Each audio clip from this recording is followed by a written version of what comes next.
Friends, Rajahmundry మీద video చేస్తున్నప్పుడే Godavari మీద ఒక సపరేట్ వీడియో చేద్దాం అనుకున్నా. కానీ అది ఎట్లా స్టార్ట్ చేయాలనేది కొంచెం ఐడియా రావట్లేదు. చిన్నప్పుడు ఊరికి వెళ్ళేటప్పుడు అమ్మ గోదావరి స్టేషన్ రావడానికంటే ముందే నిద్ర లేపేది. సో గోదావరి బ్రిడ్జ్ క్రాస్ అయ్యేటప్పుడు దాంట్లో కాయిన్స్ వేయమనేది. అట్లా ఎందుకు చెప్పేది అనేది ఇప్పటికీ తెలియట్లా. సో నేను కూడా అట్లనే గోదావరి స్టేషన్కి రావడానికంటే ముందే నిద్ర లేచాను. నిడదవోలు వచ్చినప్పుడే నిద్ర లేచాను. ఇక చూడండి, గోదావరి బ్రిడ్జ్ మీద ట్రైన్ పాస్ అవుతున్నప్పుడు చూడండి, నైట్ వెళ్ళాము. సో ఆకాశంలో నక్షత్రాలు పక్కనే ఒక లైన్లో ఫామ్ అవుతున్నట్టు కనిపిస్తుంది. ఇది యాక్చువల్గా గోదావరి అవతల వైపు నుండి ఇంకో బ్రిడ్జ్. స్టార్స్ అన్నీ ఒక లైన్గా ఫామ్ అయితే ఎట్లా ఉందో అట్లా కనిపిస్తుంది. పొద్దున్నే గోదావరిని ఇట్లా చూస్తూ ఉంటే, అసలు ఇంత వాటర్ దగ్గర నుంచి చూస్తుంటే అసలు మైండ్ హార్ట్ ఇట్లా ఫుల్గా నిండినట్టు అనిపిస్తుంది. ఎంత ప్లెజెంట్గా ఉంది అసలు, ఏ నాయిస్ లేకుండా, ఎటువంటి సౌండ్ పొల్యూషన్ లేకుండా గోదావరి ఇట్లా నిర్మలంగా ప్రశాంతంగా ఉంటే చూడ్డానికి అసలు రెండు కళ్ళు సరిపోవు మనకు. ఎక్కడో నాసిక్ త్రయంబకేశ్వరంలో పుట్టిన గోదావరి తెలంగాణ ఆంధ్రప్రదేశ్ మీదకి వెళ్ళి బంగాళాఖాతంలో కలుస్తుంది. అయినా సరే మన తెలుగు వాళ్ళు కనెక్ట్ అయినట్టుగా గోదావరికి మహారాష్ట్ర వాళ్ళు మరాఠీలు కనెక్ట్ కాలేదేమో అనిపిస్తుంది. అసలు గోదావరి నేమ్ అయితే మనకు ఒక బ్రాండ్, ఒక ఎమోషన్, ఒక ఎఫెక్షన్. హైదరాబాద్లో అయితే పెద్ద పెద్ద బిజినెస్లే జరుగుతున్నాయి, కోట్ల వ్యాపారం జరుగుతుంది గోదావరి పేరుతో. సో గోదావరి వంటిల్లు, గోదావరి కిచెను, అట్లా గోదావరి గోదావరి హోటలు, అట్లాగే ఇంకా గోదావరి పికిల్స్, గోదావరి పచ్చళ్ళు, అబ్బో చెప్పుకుంటూ పోతే చాలా ఉన్నాయి. యూట్యూబ్ ఛానల్స్ కూడా గోదావరి కిట్టయ్య, గోదావరి చాలా ఉన్నాయి.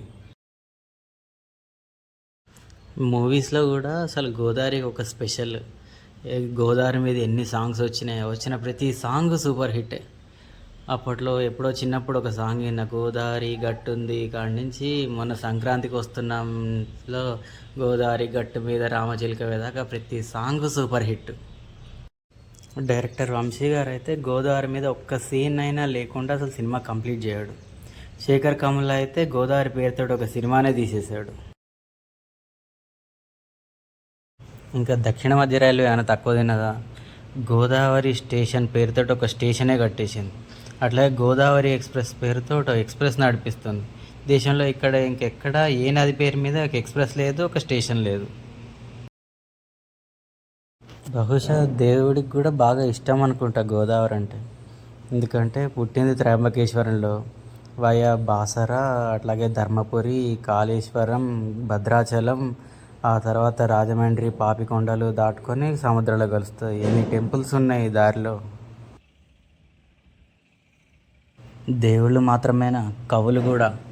ఆదికవి నన్నయ్య దగ్గర నుంచి శ్రీనాథుడు, బమ్మెరపోతన, దేవులపల్లి కృష్ణశాస్త్రి దాకా గోదావరి తీరంలో పుట్టిన వాళ్ళే, గోదావరితో అనుబంధం ఉన్నవాళ్ళే. అందుకే వాళ్ళ కవిత్వాలు అంతా బాగుంటాయి. గోదావరి తీరంలో అస్తమిస్తుంటే రవి, నిద్ర లేస్తాడు మనలోని కవి.